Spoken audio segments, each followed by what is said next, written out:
నమస్తే welcome to వీటీ news లక్ష్యం సమాజహితం ముందుగా హెడ్లైన్స్ చూద్దాం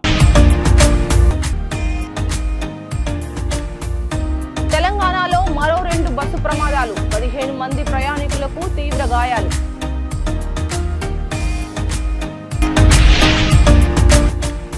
కాసిబుగ్గ ఘటన నుంచి ప్రజల దృష్టి మరల్చడానికి ఈ అరెస్ట్ జోగి రమేష్ అక్రమ అరెస్టును ఖండించిన వైసీపీ ఎమ్మెల్యే విరూపాక్షి జిల్లా క్రికెట్ అసోసియేషన్ లో అక్రమాలకు పాల్పడుతున్నారు అర్హత లేని వారిని ప్రాబబుల్ ఈవెంట్ లో ఆడించారని ఆందోళన ఈడబ్ల్యూఎఫ్ రిజిస్ట్రేషన్లపై దుష్ప్రచారం కుట్రలను అరికట్టాలి ఓసీ సంఘాల సమైక్య జాతీయ అధ్యక్షుడు పోలాడి రామారావు ఇక డీటెయిల్స్ చూస్తే కరీంనగర్ జిల్లా తిమ్మాపూర్ మండలం రేణుకుంట బ్రిడ్జి వద్ద ఉదయం 5 గంటలకు ముందు వెళ్తున్న ట్రాక్టర్ను వెనక నుండి మెట్టుపల్లి డిపోకు చెందిన ఆర్టీసీ బస్సు ఢీకొట్టింది ఘటనలో 17 మంది ప్రయాణికులకు తీవ్ర గాయాలవడంతో వారిని కరీంనగర్ ఆసుపత్రికి తరలించారు మరోవైపు నల్గొండ జిల్లా బుగ్గవావిగూడెం వద్ద ప్రైవేట్ ట్రావెల్స్ బస్సు ట్రాక్టర్ను ఢీకొట్టడంతో ట్రాక్టర్లో ఉన్న 4గురికి తీవ్ర గాయాలయ్యాయి ప్రతిరోజు ఏదో ఒక రకంగా ఎక్కడో ఒక చోట బస్సు ప్రమాదం జరుగుతుంటే బస్సులో ప్రయాణించాలంటే ప్రజలు జంకుతున్నారు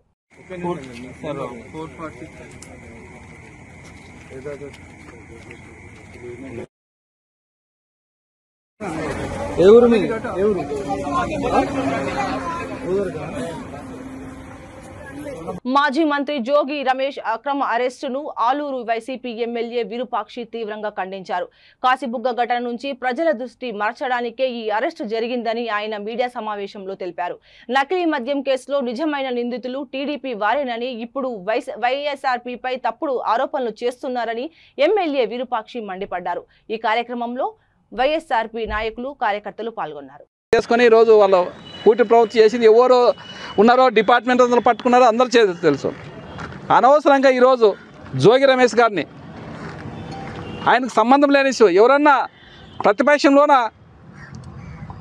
దొంగ రవాణా చేసి ఏదన్నా మద్యమని అమ్ముతారా ఎక్కడైనా చూసినామా ఎక్కడన్నా ఈరోజు డైవర్షన్ ఎందుకంటే ఆ 10 మంది చనిపోయారని మొత్తము మీడియా అంతా అక్కడ మొత్తం డైవర్షన్ చేయాలనే విధంగా ఈరోజు జోగి రమేష్ గారిని అనవసరంగా అన్యాయంగా అరెస్ట్ చేసి ఎందుకంటే మొన్ననే చూసినాం మిథున్ రెడ్డిని మద్యం కుంభకోణమని ఆయన అరెస్ట్ చేసింది ఆ సిట్ ఏమి చేసింది ఏసీబీ కోర్టులో వాళ్ళు అడిగిన దానికి సమాధానం చెప్పలేక ఆయన్ని ఎందుకంటే వీళ్ళు అడ్డుకున్నారు ఈ కూటమి ప్రభుత్వం అడ్డుకోయింది ఎందుకంటే ఆయన దాదాపు 1 ఇయర్ లోన్ పెట్టిన విధంగా మిథున్ రెడ్డి గారిని అడ్డుకుంటే వాళ్ళతో సాక్ష్యాలు లేవు కాబట్టి ఆయన్ని బెయిల్ ఇచ్చినారు అలాంటిది ఈరోజు జోగి రమేష్ గారిని అన్యాయంగా అనవసరంగా లోకేష్ గారు చెప్తేనే ఆయన పేరు చెప్పినారు ఎందుకంటే అది మద్యం కుంభకోణం గడ్డుపడినాక మొలకల చెరువు దగ్గర చూసినాం మనము యావత్ మన ఆంధ్రప్రదేశ్ కాదు యావత్ మన ఇండియానే చూసింది ఎవరు ఏం చేసినారు ఎంత మెషినరీలో ఉంది అక్కడ ఎంత స్పిరిట్ ఉంది ఎంత మెటీరియల్ ఉంది అక్కడ అది మిషనరీ మొత్తం ఫ్యాక్టరీని ఫ్యాక్టరీనే మొలకలు ఆ ఫ్యాక్టరీ తయారు చేసి మొత్తం ఆంధ్ర అంతా అమ్మి అన్యాయంగా చాలామంది బలి పశువు అయి చనిపోతున్నారు ఈ కూటమి ప్రభుత్వానికి అది తెలియట్లేదు ఎందుకంటే తాగుతున్నారు చనిపోతున్నారు అనే విధంగా అది చూస్తున్నారు తప్ప మీ స్పిరిట్ తాగే ఈరోజు ప్రతి గ్రామంలో సామాన్యమైన ప్రజలు చనిపోతున్నారంటే మీ స్పిరిట్ తాగినే దొంగ రవాణా చేసిన మద్యంని తాగే ఈరోజు అందరు చనిపోతున్నారు ప్రతిదీ మీరు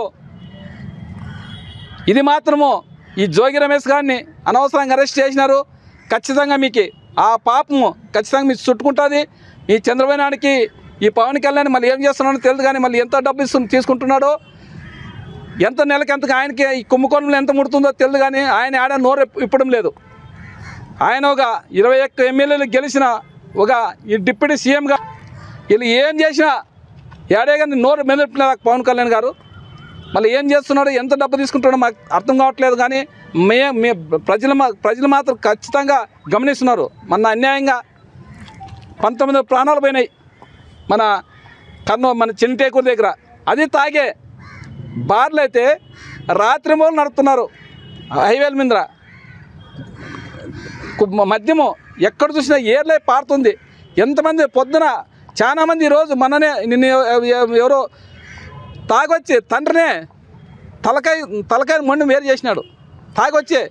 అది ఎందుకంటే ఒకసారి తాగితే పొద్దున ఏమన్నా తాగితే తగ్గిపోతారు. ఒక కోట తాగితే తగ్గినట్ల పోతారు. పక్కన ఇంటి పక్కనే ఉంటుంది. లేదంటే ఫోన్ చేసి వాళ్ళు ఇంటి దగ్గర తెచ్చిస్తున్నారు. ఈరోజు ఈ మధ్య కుంభకోణం, ఈ మద్యం తాగి చాలామంది కొన్ని వేల మంది చేస్తున్నారు. దానికి ఈ చంద్రబాబు నాయుడుకి కనపడదు, ఈ పవన్ కళ్యాణ్కి కనపడదు, ఇది లోకేష్ గారికి కనపడదు. మేము చెప్పేది ఒకటే చెప్తున్నాం, ఖచ్చితంగా వెంటనే జోగి రమేష్ గారిని, ఎందుకంటే ఇప్పుడు ఈ కాశీ బుగ్గ 10 మంది చనిపోయిన దాన్ని డైవర్షన్ చేసేదానికే ఈరోజు మీరు జోగి రమేష్ గారిని అరెస్ట్ చేసినారు. ఎందుకంటే ఆయన పేరు ఎక్కడ ఎఫ్ఐఆర్లో లేదు. అనంతపురం జిల్లా క్రికెట్ అసోసియేషన్లో అన్ని విధాల అర్హులైన క్రీడాకారులకు అన్యాయం చేస్తూ అర్హత లేని వారిని ప్రాబబుల్ ఈవెంట్లో ఆడించి అక్రమాలకు పాల్పడుతున్నారని చంద్రశేఖర్ చౌదరి ఆరోపించారు. ఆయన మీడియా సమావేశంలో మాట్లాడుతూ తన కుమారుడు పావని అండర్-14లో చక్కటి ప్రతిభ కనబరిచిన డిస్ట్రిక్ట్ క్రికెట్ అసోసియేషన్ ఎలాంటి అర్హత లేకున్నా వయసు లేకున్నా నకిలీ ధృవపత్రాలు అడ్డుపెట్టి ఇష్టారాజ్యంగా ప్రాబబుల్ ఆడించారని ఆవేదన వ్యక్తం చేశారు. డిస్ట్రిక్ట్ క్రికెట్ అసోసియేషన్లో పలుకుబడి కలిగిన వ్యక్తులకే వారి పిల్లలను క్రికెట్లో ఆడే విధంగా ప్రోత్సహిస్తూ క్రికెట్ క్రీడను నాశనం చేస్తున్నారని ఆయన ఆవేదన వ్యక్తం చేశారు. భవిష్యత్తులో మరో ఏ క్రీడాకారునికి తన కుమారుడిలా అన్యాయం జరగకూడదని జిల్లా కలెక్టర్ క్రీడలకు చెందిన ఉన్నతాధికారులు చొరవ తీసుకొని నిజమైన క్రీడాకారులకు న్యాయం జరిగేలా చేయాలని కోరారు. మీడియా మిత్రులందరికీ నమస్కారములు. మొదటగా నేను ఈ ప్రెస్ మీట్ కాల్ చేయడానికి కారణం ఏమంటే, రీసెంట్గా జరిగిన అనంతపురం అండర్-14 క్రికెట్ సెలక్షన్స్ గురించి ఈరోజు ఈనాడు పేపర్లో ఒక ప్రత్యేకమైన ఈ టాపిక్ గురించి మాట్లాడడం కోసం నేను పెట్టానండి. ఇందులో మనకి ఈరోజు ఇచ్చిన న్యూస్ ప్రకారం కూడా బోగస్ సర్టిఫికేట్లు, పిల్లలు కొందరు bogus certificate, date of birth సర్టిఫికేట్లు చేంజ్ చేసి వచ్చి సెలక్షన్కి వస్తున్నారు. అలాంటి వాళ్ళ వల్ల కరెక్ట్ వయసు ఉన్న పిల్లలకి అన్యాయం జరుగుతుంది. తర్వాత ఇంతకుముందు పేపర్లో తెలిపిన విధంగానే డేట్ ఆఫ్ బర్త్ సర్టిఫికేట్లు మాడిఫై చేసి వాళ్ళు దొరికిన వాళ్ళ మీద ఎటువంటి చర్యలు మన ADCA Anantapuram district cricket association వాళ్ళు చర్యలు తీసుకున్నారు. ఎందుకంటే మామూలుగా వేరే మ్యాచ్ల్లో అయితే ఎవరైనా అలాంటి సర్టిఫికేట్లు బోగస్ సర్టిఫికేట్లు ఇస్తే 1 year 2 year బ్యాన్ చేస్తారు. అలాంటి చర్యలు ఎవరి మీద తీసుకోలేదు. ఈ ఇయర్ కూడా ఇలాంటి టీంలో సెలెక్ట్ చేసిన వాళ్ళలో కనీసం అంటే కూడా 3, 4, 5, 6 మంది పిల్లలు సర్టిఫికేట్లు బోగస్ సర్టిఫికేట్ పెట్టి అండర్-14 సెలెక్ట్ అయ్యారని చెప్పి అంటున్నారు. అది వివరంగా డేట్ ఆఫ్ బర్త్ అప్డేట్ తీసుకొని తెలిపిన విధంగా ప్రీవియస్ ఇయర్ లో అండర్-16, అండర్-19, అండర్-23 ఆడిన డిస్ట్రిక్ట్ కానీ, జోన్స్ కానీ, స్టేట్ కానీ ఆడిన వాళ్ళకి నెక్స్ట్ ఇయర్ లో సెలక్షన్స్ అప్పుడు వాళ్ళకి ప్రాబుల్స్ మ్యాచ్ వరకు అవకాశం ఇవ్వడం అన్నది సాంప్రదాయం. కానీ ఈ సంవత్సరం అండర్-14లో లాస్ట్ ఇయర్ లో డిస్ట్రిక్ట్ ఆడిన వాళ్ళకి ప్రాబుల్స్ మ్యాచ్ వరకు అవకాశం ఇవ్వలేదు. తర్వాత ఇంతకు ముందు ఇదే విధంగా జరిగితే నేను ఏడీసీఏ సెక్రటరీ గారిని, తర్వాత ప్రెసిడెంట్ గారిని అడిగితే అప్పుడు ఆన్లైన్ లో ఉండడం వల్ల మా అబ్బాయి కానీ లేకపోతే ఇంకా పిల్లలు కానీ ఎవరు ఎన్ని వికెట్ తీశారని చూపించి నేను అడగలిగా. కానీ ఈ సంవత్సరం అలాగా ఆన్లైన్ లో ఇవ్వలేదు. ఎందుకంటే ఏదో వాళ్ళ ఉద్దేశంతోనే ఆన్లైన్ లో క్రికెట్లన్నీ స్కోర్లన్నీ ఇవ్వలేదు. ఇది స్కోర్ మాకు వికెట్లు ఉన్న టీంలో సెలెక్ట్ చేయాలనే ఉద్దేశంతో వెళ్ళి అడిగితే సార్ పొరపాటు జరిగింది అని చెప్పి లాస్ట్ ఇయర్ ఇచ్చారు. సెలెక్ట్ చేసిన అక్కడికి వెళ్ళిన తర్వాత మ్యాచ్లో ఆడడానికి అవకాశం ఇవ్వలేదు. ఇవ్వకుండా చివరి మ్యాచ్లో, కానీ ఈ రోజు పేపర్లో ఏడీసీ వాళ్ళు ఏమన్నారంటే వాళ్ళు అన్నది మా అబ్బాయి గురించే, నన్ను గురించి నేనే తప్పుడు ప్రచారం చేస్తున్నా అంటున్నారు.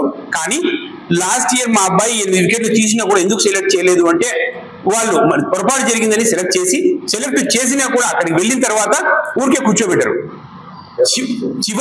చివరి మ్యాచ్ లో ఒక అవకాశం ఇచ్చి 90 ఓవర్ల మ్యాచ్ లో కేవలం 5 ఓవర్లు ఇచ్చారు. ఆ విధంగా తర్వాత ప్రతిభ చూపించలేదు అన్నారు. తర్వాత ఈ సంవత్సరం ఆడిన సెలక్షన్స్ మ్యాచ్ లో వాళ్ళు అన్నారు 30 ఓవర్లు ఇచ్చి 1 వికెట్ పడింది, వాళ్ళ అబ్బాయి సెలెక్ట్ చేయలేదని ఆయన ఏదో తప్పుడు ప్రచారం చేస్తున్నారు అన్నారు.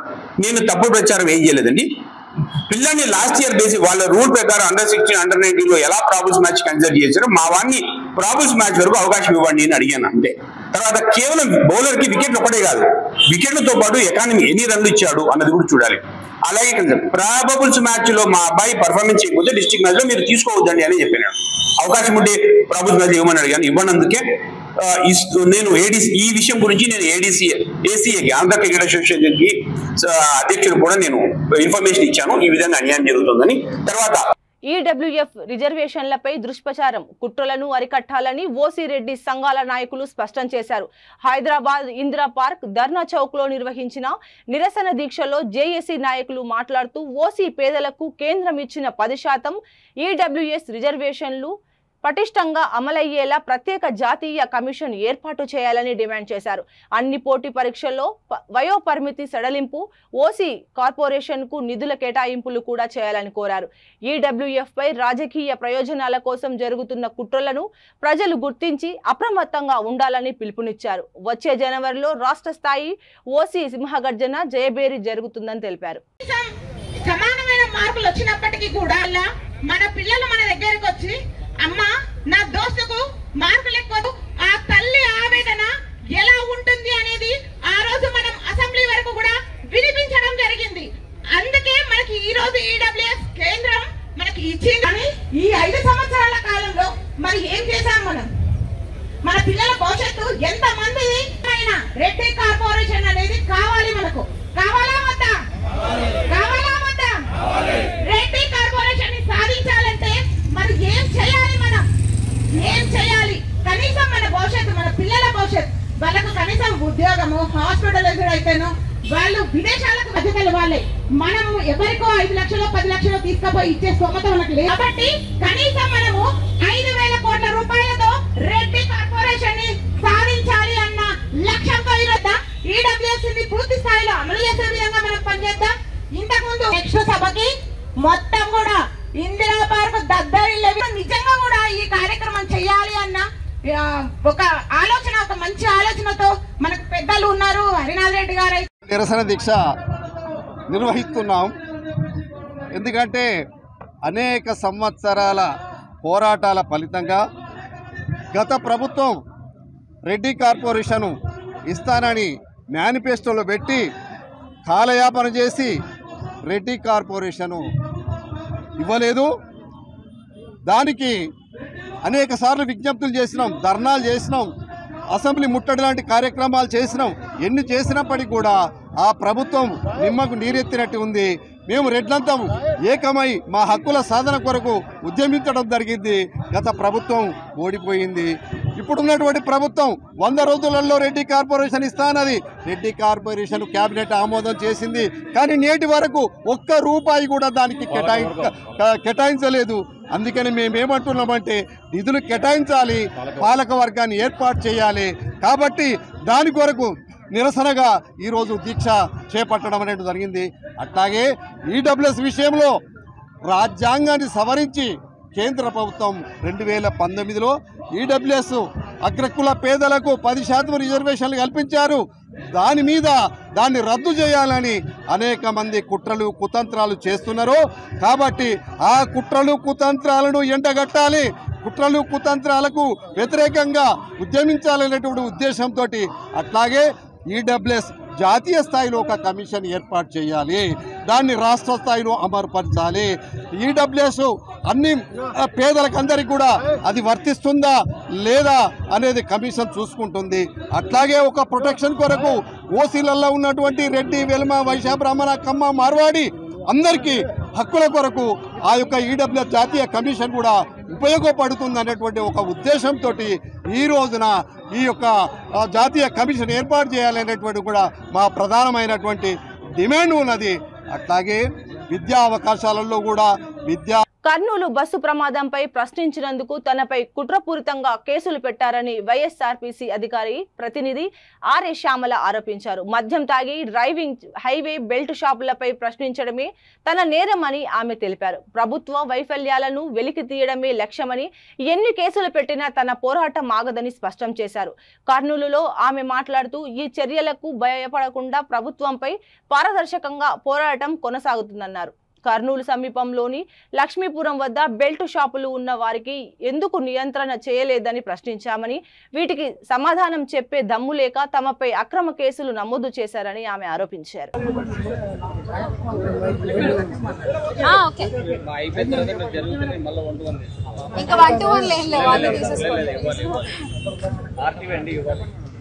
అందరికీ నమస్కారం.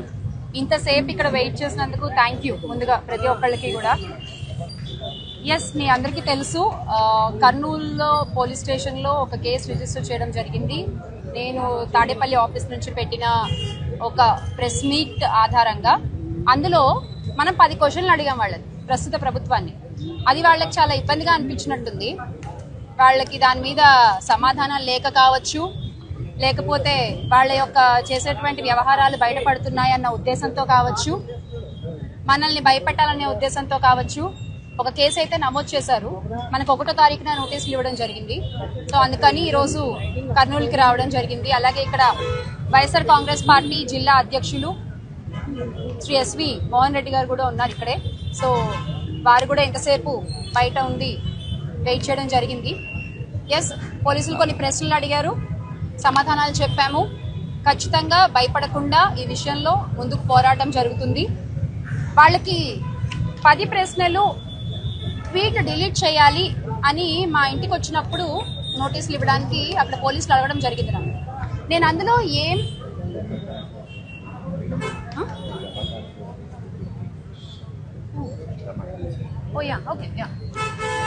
సో వాళ్ళు మా ఇంటికి వచ్చినప్పుడు ఆ ట్వీట్ డిలీట్ చేయాలి అనే ఒక విషయం వాళ్ళు నాకు మెన్షన్ చేయడం జరిగింది. నేను ఆ ట్వీట్ చదువుతాను ఇప్పుడు మీ ముందు. ఇందులో ఏమన్నా తప్పు మాట్లాడానో లేదా మీరే ఆలోచించుకోండి. ఎందుకంటే ఇవి చాలా ఫేర్ క్వశ్చన్స్ మనం గవర్నమెంట్కి అడిగినవి. ఇది మన తాడేపల్లి వైఎస్ఆర్ కాంగ్రెస్ పార్టీ ఆఫీస్లో పెట్టిన ప్రెస్ మీట్లో ఒక భాగం ఇది. కర్నూలు బస్ ప్రమాదానికి సంబంధించి దీనికి రాష్ట్ర ప్రభుత్వం సమాధానం ఏమైనా చెప్పగలరా? బూతులు ఏమైనా ఉన్నాయన్న ఇందులో? ఏం లేవు కదా. మద్యం విచ్చలవిడిగా అమ్మడం వల్ల ఈ ప్రమాదం జరగలేదా? మీ విచ్చలవిడి విక్రయాల వల్ల హైవేల్లో మద్యం అమ్మడం వల్ల ఈ ప్రమాదం జరగలేదా? ఇది రాష్ట్ర ప్రభుత్వం బాధ్యత రహిత్యం కాదా? క్వశ్చన్ చేస్తున్నాం మనం. సమాధానాలు ఉంటే చెప్పొచ్చు వాళ్ళు. అవి చెప్పకుండా కేసులు పెడుతున్నారు. హైవేకు అత్యంత సమీపంలో మద్యం షాపులను ఎందుకు నిర్వహిస్తున్నారు? 7 గంటలకు 8 గంటల 45 నిమిషాలకు శివశంకర్ అనే వ్యక్తి లిక్కర్ తాగారని చెప్తున్నారు. ఆ సమయంలో తాగితే తెల్లవారుజామున 3 గంటలకు బస్ ప్రమాదం జరిగింది. ప్రభుత్వ వాదన పేలవంగా ఉందా లేదా? ఈ పాయింట్ లో ఆ 2 సార్లు షాప్ లో లిక్కర్ కొన్న తర్వాత మళ్లీ మరో చోట లిక్కర్ కొన్నారు. ఆ మత్తు వల్ల తన ప్రమాదానికి గురవడం, దీనివల్లే బస్ ప్రమాదం జరగడం వాస్తవం కాదా? లక్ష్మీపురం బెల్ట్ షాప్ నిర్వహిస్తున్న మాట వాస్తవం కాదా? లక్ష్మీపురంలో ఉన్నది 1 కాదు 2 కాదు, ఏకంగా 3 బెల్ట్ షాప్లు అన్నది నిజం కాదా? రాష్ట్రంలో ముల్కల్ చెరువులో నకిలీ మద్యం ఘటన బయటపడిన తర్వాత క్యూఆర్ కోడ్ తీసుకొచ్చారు. కానీ మీరు విడుదల చేసిన క్యూఆర్ కోడ్ లో వీడియోలో క్యూఆర్ కోడ్ చెకింగ్ చేస్తున్నట్టు ఎక్కడా లేదు. మీరు ఊరికే ఆర్డర్స్ ఇస్తారు, పాటించారా? లిక్కర్ షాపులు నిర్వహించేది గవర్నమెంటే, టీడీపీ వాళ్లే. బెల్ట్ షాపులు పెట్టి అమ్మే టీడీపీ వాళ్లే. అంటే ఎవరు క్యూఆర్ కోడ్ స్కాన్ చేస్తారు? ఇవి నేను అడిగిన క్వశ్చన్స్. ఈ క్వశ్చన్స్ లో ఏం తప్పు ఉంది? మీ దగ్గర సమాధానం ఉంటే ప్లీజ్ చెప్పండి. నేను ఒక వైఎస్ఆర్ కాంగ్రెస్ పార్టీ అఫీషియల్స్. న్యూమోనియాతో పాటు పలు రకాల సమస్యలతో ప్రాణాపాయ స్థితిలో ఉన్న 3 ఏళ్ల బాలుడికి అనంతపురంలోని కిమ్స్ సవేరా హాస్పిటల్లో వైద్యులు ప్రాణదానం చేశారు. ఆసుపత్రి వైద్యులు consultant paediatrician doctor A Mahesh, doctor C Manohar, Gandhi doctor Mounika, doctor P Giridhar, consultant paediatric surgeon doctor Hariprasad, city surgeon doctor Sandeep Reddy, anaesthesia doctor రవిశంకర్లు కేసు వివరాలు విలేకరుల సమావేశంలో వెల్లడించారు. తాడిపత్రికి చెందిన 3 ఏళ్ల బాలుడికి న్యూమోనియా ఎంతకీ తగ్గకపోవడంతో సమస్య మరింత ఎక్కువ కావడంతో బాలుడిని పరీక్షించి న్యూమోనియాతో పాటు ఎడమ ఊపిరితిత్తి చుట్టూ చీము కూడా చేరినట్లు తెలిసిందని, దాంతో ముందుగా వీడియో అసిస్టెంట్ దొరకోస్కోపీ అనే ప్రొసీజర్ చేశామన్నారు. తదుపరి అవసరమైన మరో శస్త్రచికిత్స చేసి ఊపిరితిత్తులు, గుండె పనితనం పెంచి బాలుడి ప్రాణాలు కాపాడినట్లు వైద్యులు తెలిపారు. న్యూమోనియా అనేది ప్రధానంగా చలికాలంలో వచ్చే సమస్య. ఇది వచ్చినప్పుడు వెంటనే తగిన చికిత్స తీసుకోవాలి. అందులో ఏమైనా ఆలస్యమైతే ఇలాగే చీము పట్టడం, ఊపిరితిత్తులు పాడవడం లాంటి సమస్యలు కూడా వచ్చే ప్రమాదం ఉందని వారు తెలిపారు.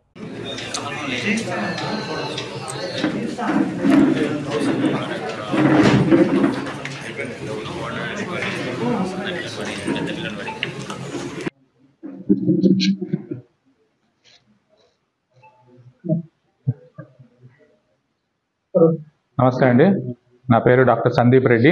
నేను ఇక్కడ cardiothoracic and vascular surgery department హెడ్ని. సో ఈ మెయిన్ ఇందాక సార్ చెప్పినట్లు మనకి నిమోనియా అనేది మన అందరికీ తెలిసిండేది, చాలా వరకు ఇది కామన్ టర్మ్. బట్ ఇప్పుడు ఎందుకు మనము కొంచెం స్ట్రెస్ చేస్తున్నామంటే ఇది కొంచెం కాంప్లికేటెడ్ నిమోనియా, అంటే దాంట్లోనే ఒక రకమైంది నెక్రోటైజింగ్ నిమోనియా అంటాం. సో ఈ నెక్రోటైజింగ్ నిమోనియా అయినప్పుడు ఏం జరుగుతుంది అంటే లంగ్ టిష్యూ అనేది, లోపల లంగ్ అనేది సివియర్గా డ్యామేజ్ అవుతుంది. సో లంగ్ అనేది ఒక ఎయిర్ బలూన్ లాంటిది, మన గాలి. సో ఎప్పుడైతే ఆ లంగ్ టిష్యూ అనేది ఇంత సివియర్గా డ్యామేజ్ అవుతుందో అప్పుడు గాలి అనేది లోపల నుంచి బయటికి రావడం జరుగుతుంది. సో మనకి ఒక క్యావిటీ ఉంటుంది, ఈ చెస్ట్ క్యావిటీ అనేది ఉంటుంది. సో లంగ్ నుంచి ఆ గాలి అంతా వచ్చి చెస్ట్లో చేరుకోవడం జరుగుతుంది. అట్లా తప్పుడు లంగ్ ఎక్స్పాండ్ కాదు. సో వెంటనే ఆయాసము, సివియర్గా దగ్గు రావడము, ఆ ఎంత ప్రెషర్ ఉంటుందంటే ఒక్కొక్కసారి చర్మం కిందికి ఆ గాలి రావడము, చుట్టూ పక్కనే ఉన్న గుండె పైన ఆ ప్రెషర్ పడి గుండె పంపింగ్ తగ్గడము, ఇవన్నీ దాని కాంప్లికేషన్స్. సో ఇది కరెక్ట్గా ఇమ్మీడియట్గా మనం కనుక్కొని వెంటనే దానికి మనం ట్రీట్మెంట్ చేయడం జరిగింది. సో ఈ కాంప్లికేటెడ్ నిమోనియా దీంట్లోనే ఆ భాగమైన బ్రాంకోప్లూరల్ ఫిస్టులా అంటాం. సో ఆ బ్రాంకోప్లూరల్ ఫిస్టులాని మనము ఆ రోజు అందరూ డిసైడ్ చేసి, ఎవరు మన పీడియాట్రిక్ సర్జన్ కానీ సార్, నేను, కార్డియాలజీ డిపార్ట్మెంట్ అందరూ కలిసి తర్వాత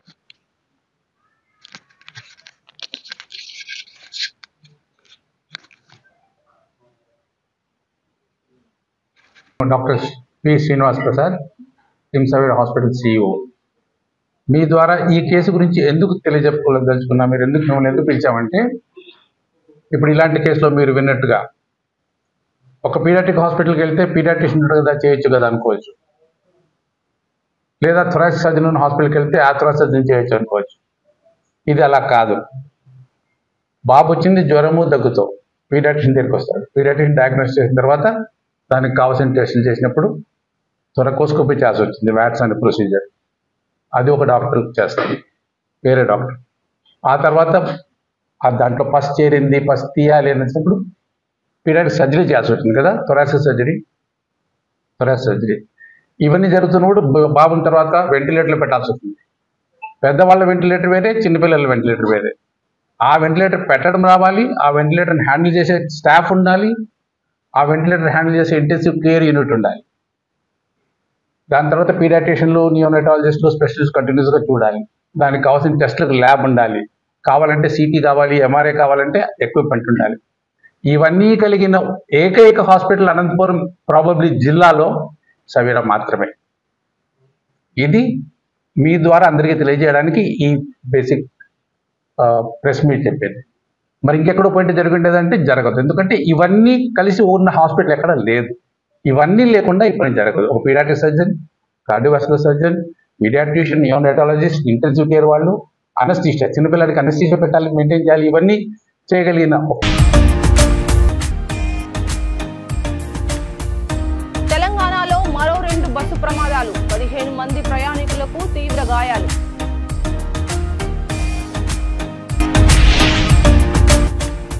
కాసిబుగ్గ ఘటన నుంచి ప్రజల దృష్టి మరల్చడానికి ఈ అరెస్ట్. జోగి రమేష్ అక్రమ అరెస్టును ఖండించిన వైసీపీ ఎమ్మెల్యే విరూపాక్షి.